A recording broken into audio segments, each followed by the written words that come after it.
मौजूद सामीन अस्सलाम वालेकुम। मैं अब्दुल रशीद आवान आपकी खिदमत में एक और वीडियो के साथ इस वक्त हाज़िर हूँ और इस वक्त मैं श्रीनगर बटमालू के इलाका में मौजूद हूँ।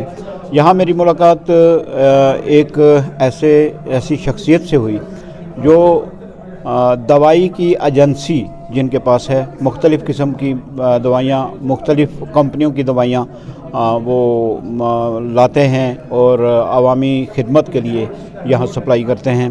तो इनसे जानते हैं कि कौन कौन सी दवाई इनके ज़रिए आती है और वादी कश्मीर में ये किस तरीक़ा से आवाम की खिदमत कर रहे हैं।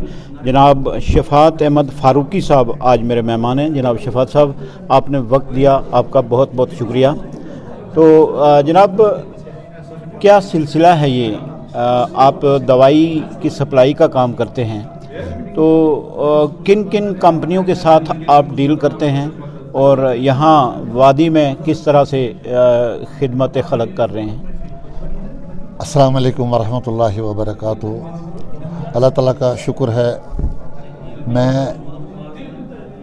जैसे आपने अभी फरमाया कि दवाइयों के साथ वाबस्ता हूँ। जी, असल में 1976 सन था जब मेरे जहन में ये आया कि मैं दवाई एजेंसियाँ या इस तरह के डिस्ट्रीब्यूशन में काम अपना शुरू करूँ। जी रशीद साहब, मैं आपको ये बात बताऊंगा, आप शायद हैरान होंगे या खुश भी होंगे। जी, ये वो ज़माना था जब दवाइयों के बारे में अगर किसी से कहा जाता कि मैं फार्मास्यूटिकल डिस्ट्रीब्यूटर हूँ, तो मुस्लिम कम्युनिटी के लोगों को ये समझ नहीं आता था कि ये फार्मास्यूटिकल डिस्ट्रीब्यूशन क्या होती है। अच्छा।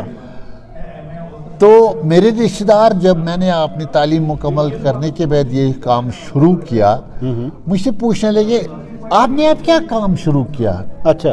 तो मैं फखरन टेक्निकल टर्म में कहता था कि मैंने फार्मास्यूटिकल बिजनेस शुरू किया। कुछ लोग चुप रहते थे, कोई इंसान जुर्रत करके बोलता है, वो क्या होता है, क्या होता है? तो मैंने समझ लिया मेरी बात इनको समझ नहीं आती, तो मैंने रिश्तेदारी में, बरादरी में अब ये कहना शुरू किया कि मैंने दवाई एजेंसी का काम शुरू किया। अच्छा।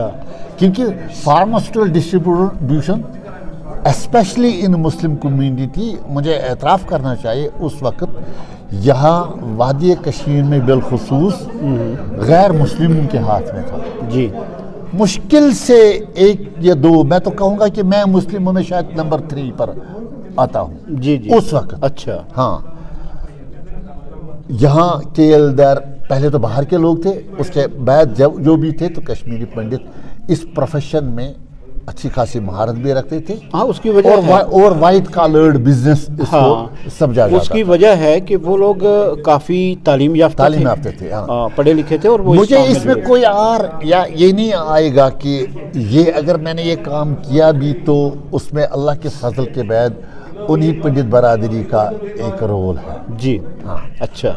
क्योंकि मैं जोगीला का रहने वाली में रहता था। अच्छा। जहाँ मेरा मुस्लिम मकान एक था, इर्द गिर्द के सारे मकानात हिंदुओं कश्मीरी पंडितों के। अच्छा। और भाईचारा और मिलनसारी ऐसी थी, कोई फर्क नहीं, कोई तफरक नहीं, कोई ये नहीं था। मतलब तो एक दूसरे को बड़ी प्यार की नजर, खेलना, क्रिकेट, बाकी चीजें हुई। तो इसी में ये फार्मास्यूटिकल का भी आता है कि ये काम उनके पास था। हाँ। तो मैं खुल कर उनके साथ ये बातें करने लगा। अच्छा। मैं सिर्फ सोचने पर आया कि मैं क्या करूं, तो मैं एक दोस्त का कश्मीरी पंडित था, उसका सुरेश कोल नाम था, उसको मैंने कहा कहाँ मैं बताऊंगा। तो ये अल्लाह के फजल के बाद उसकी वजह से मैं इसमें घुसा, नहीं तो मुस्लिम और कम्युनिटी को मालूम नहीं था कि ये फार्मास्यूटिकल क्या था। अल्लाह माशाल्लाह दो को पता होता है। बहरहाल 76 में मैंने ज्वाइन किया उसके साथ एज पार्टनर। अच्छा, एज पार्टनर। अच्छा। और पार्टनरशिप शुरू हुई, ये 7 साल रही। 7 साल के बाद उस वक्त जो हमारी कंपनी, पहली कंपनी थी मेरी, मरकरी फार्मास्यूटिकल्स बड़ौदा की थी। अच्छा। उसके बाद आगे चलता गया, मतलब तरक्की होती गई। फिर मैंने कैडिला ले ली, फिर उसके बाद मैंने बूट्स ले ली, फिर उसके बाद नॉन ले ली, फिर उसके बाद एबर्ट ले ली। सॉल्वे ले ली, इस तरह की कंपनियां आती गई। अब असल चीज़ की तरह जो आप शायद जानना चाहते हैं कि ये सिलसिला क्या है। और उससे पहले मैं जानना चाहूँगा इस वक्त जो जिस नाम से एजेंसी आपकी है वो नाम क्या है? उस वक्त मैंने उसी पंडित की कंपनी में ज्वाइन करके, उसका नाम उस वक्त सुशोभ ट्रेडर्स था। अच्छा। फिर जब पार्टनरशिप ख़त्म हो गई, अलग अलग निकले हम, तो मैंने अपने वालिद मोहतरम के नाम पर, मेरे वालिद का नाम मोहम्मद नूरुद्दीन था, जैसे आप जानते हैं, मौलवी मोहम्मद नूरुद्दीन, माशाल्लाह, जो मारूफ एक शख्सियत है, मशहूर शख्सियत है, उनके नाम पर नूर फार्मेसी खोली।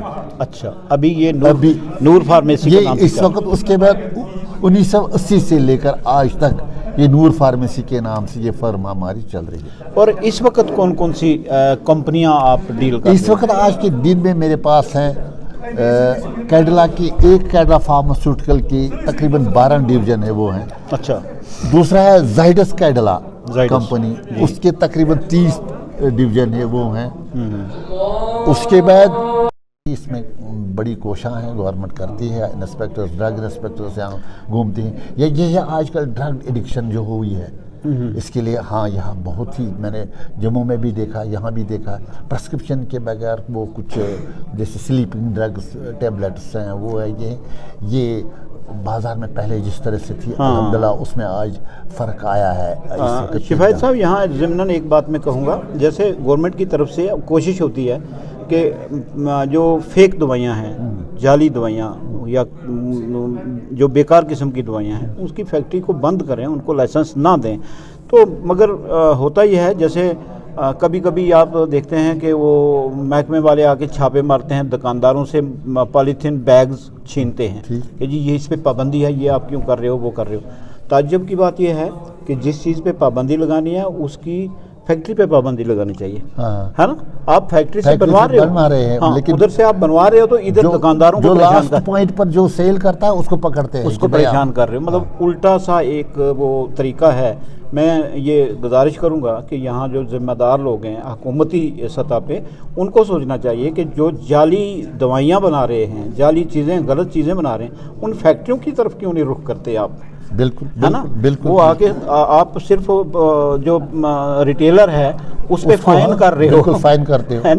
तो जहाँ से वो आता है, जो इसका मंबा है, जो बेसिक पॉइंट है जहाँ से निकलता है, उस पर नजर ही नहीं है। यहाँ उधर कुछ रियायतें मिलती होंगी। मतलब साफ जाहिर है कि कुछ दाल में काला है, जिसकी वजह से दाएं को नहीं जा रहे हैं तो बाएं को जा रहे हैं। अच्छा, दूसरी एक बात रशीद साहब मैं आपसे अर्ज करूँ कि यहाँ आप फॉर एग्जाम्पल एमॉक्सिलिन मंगाते हैं किसी भी कंपनी का, रिप्यूटेड कंपनी का, ब्रांडेड कंपनी है, आप मांगते हैं, उसको बिना प्रेस्क्रिप्शन होता है, तो वो दुकानदार आपको कहता है कि ये दवाई नहीं है, लेकिन मैं आपको दूसरी कंपनी का दे दूंगा, वो भी वो होता है सेम ब्रांड, उसमें कोई शक नहीं होता। लेकिन कंपनी और कंपनी में बहुत फ़र्क होता है, बड़ा फ़र्क होता है, बड़ा फ़र्क होता है। अब जब वो आपको देता है, आपको फ़र्क ही नहीं होता है, क्योंकि मैं इस चीज़ को एक्सपोज करूंगा, वो कंपनी एक फिडू कंपनी का होता है। अच्छा, उसको उसमें काफ़ी मुनाफा और स्कीम होती है। जी जी जी। तो आपकी प्रेफरेंस होती है उस असल दवाई को आप बेचने में ज़्यादा इंटरेस्टेड नहीं होते, असल ब्रांड को। जी जी, क्योंकि उसकी कीमत ज़्यादा है। क्योंकि उसने कीमत ज़्यादा नहीं है जी, उसमें उसको मुनाफा है, उसको 10, 15, 20% का मुनाफा। अच्छा।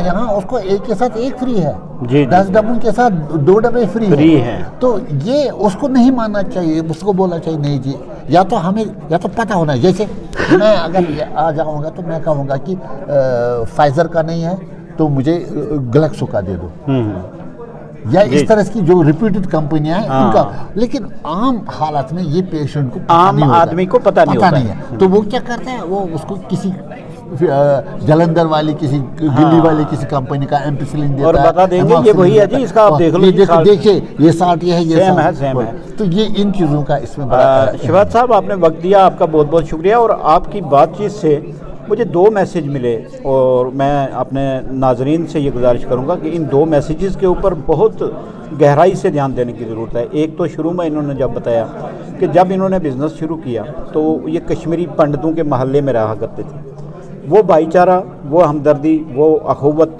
जो मुस्लिम और कश्मीरी पंडितों में था, وہ جب انہوں نے ذکر کیا تو ان کے چہرے سے لگ رہا تھا کہ اس کی یاد آج بھی ان کو آ رہی ہے، اور یہ ایک بہت اچھا میسج ہے۔ دوسری بات یہ ہے کہ جب ایک کسٹمر جعلی اور فراڈی اور مطلب بالکل وہ تھرڈ قسم کی دوائی جو ہے، تھرڈ کلاس دوائی لے کے اس کو دھوکہ دیا جاتا ہے، تو اس کے بارے میں شفاعت صاحب نے بڑی واضح الفاظ میں بات کی۔ ان کا دوائی کا بزنس بہت اچھا چلے، پھلے پھولے، اللہ کرے یہ بہت آگے ترقی کریں۔ تو آپ کا جناب بہت بہت شکریہ، آپ نے وقت دیا۔ جزاک اللہ، اللہ تعالیٰ آپ کو صحت و سلامت رکھے۔ آمین۔